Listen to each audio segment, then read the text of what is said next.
Panginoon sa 1 Pedro chapter 2 verse 2 to 3, gaya ng mga sanggol na bagong panganak ay nakain ninyo ang gatas na walang daya na ukol sa Espiritu, upang sa pamamagitan nito ay magsilago kayo sa ikaliligtas. Amen. Kung iyong napagkilala ng Panginoon ay mapagbiyaya. Amen. Purihin ang salita ng Diyos. Hallelujah. Ito po ay talata ayon kay Apostol Pablo tungkol sa paglago sa espiritual at pananampalataya. Anong ibig sabihin ng paglago, mga kapatid? Ito ay pag-angat, pag-unlad, pag-improve at develop. Wala ka dati nung kinalalagyan mo. Ibig sabihin, may changes at may pangyayaring pagbabago. Amen. Hallelujah. Inutusan tayo sa kasulatan na lumago sa biyaya at kalaman nagmula sa ating Panginoong Hesukristo. Sa pagtanggap natin kay Kristo bilang ating tagapagligtas, isinilang tayo muli sa espiritual sa pamilya ng Diyos. Tayo ang mga tayo mga kapatid ay anak ng Diyos. Tinanggap natin ng Diyos sa ating buhay, kaya po tayo ay naging born again, nagsisi tayo sa kasalanan, at nagpagputisan tayo sa pangalan ng Hesukristo. Hallelujah. Gaya ng sanggol na kailangang pakainin upang lumaki at lumusog, ganun din po tayo bilang isang Kristiyano, kailangan natin kumain. Pakainin natin ang kaluluwa para lumago ang ating pananampalataya. Kaya ang sanggol, kapag nagugutom, pinapakain ng gatas. Nagaya din natin na sabit tayo sa dalisay, naggatas ng espiritual upang tayo ay lumago sa tungo sa kaligtasan. Sapagkat naranasan natin ang kabutihan ng Panginoon. Amen. Hallelujah. Samantala ang sanggol, siyempre, kung wala pa siyang batang isip pa, wala pa siyang isip na murang edad na nabubuhay sa gatas, wala pang karanasan tungkol sa mabuti at masama, na hindi katulad natin na sapat na yung kulang natin, mature na tayo, kumakain na tayo ng matigas na pagkain, marunong na tayong kumilala sa pagkakaiba ng mabuti at masama. Amen. So, ang tinutukoy dito, mga kapatid, ang mga Kristiyano ay ang matigas na pagkain at mayamang pagkain ay nasa Biblia ng mga salita ng Diyos. Amen. Amen? Kuha? Napakalaga ito, mga kapatid. Alam natin ito sa salita ng Diyos ng Matthew 4:4 na hindi ko na alam, hindi lang tinapay ang mabubuhay natin.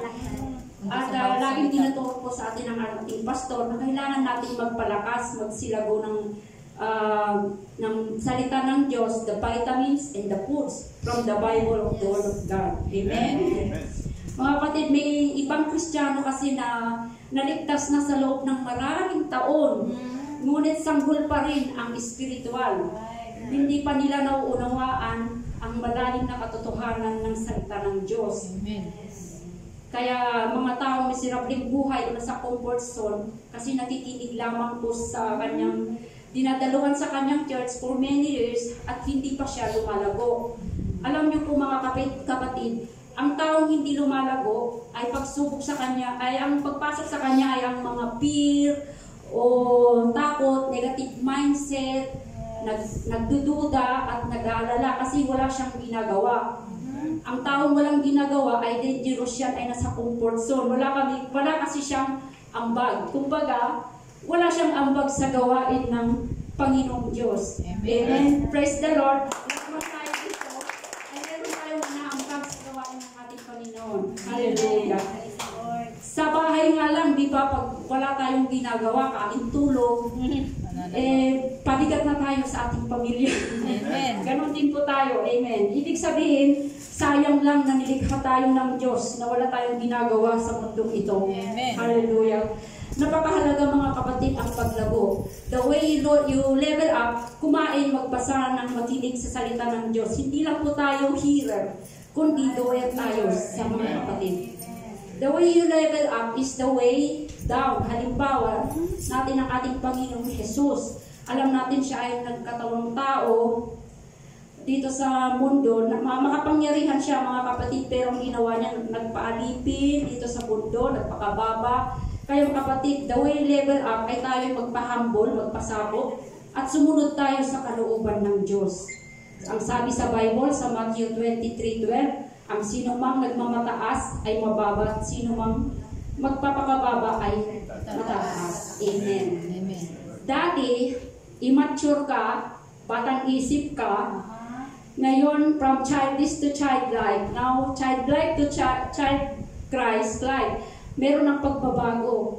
Ang behavior o asal, kaya ang paglago natin, kung may pagbabago ng immature ay makikita dito na dati maiksi ang pasensya mo. Pero magagalitin ka, pero ngayon broad-minded ka na. Malawak ng iyong pag-unawa. Kaya napakahalaga ang level up habang tayo ay nasa journey, mga kapatid. Amen? Amen. Dati nakikinig ka lang. Tinanggap mo si Lord sa buhay mo. Naging believer ka. At pagkatapos, sumunod ka sa pamamagitan from believer to disciple. Naging disciple to be a leader. Amen. Tapos, maging leader ka, at leader sa leader, yan ay may pag-angat at pag-unlad. Nag-improve ka, kapatid. Pagpapatuloy mo yan. Amen. Diba sa Facebook, trending ngayon ang putulaw? Dati ka, pero gumanda ka, wala sa original.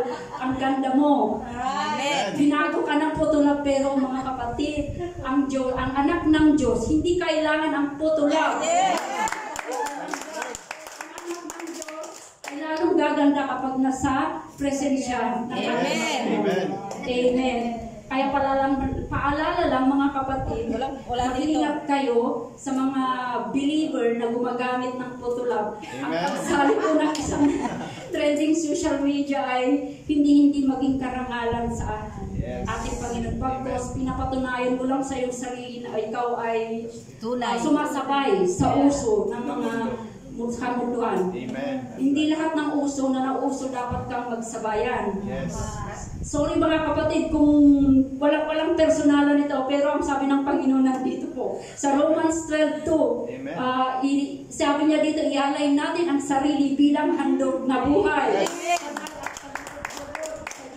tayong makiayon sa takbo ng mundong ito. Amen?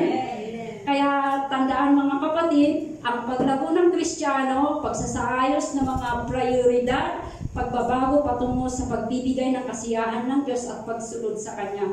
Ang susi dito, magpapatuloy, never give up. Amen. Maglingkod tayo sa Diyos, ipagpatuloy natin pagtsatsaga at pagsasagawa ng mga bagay. Alam natin, makakalapit lalo sa ating Diyos.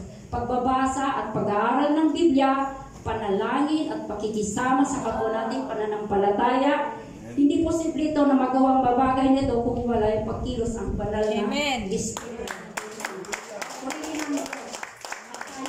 Tumayo ng mga kapatid at manalangin tayo ng pasasalamat sa Panginoon.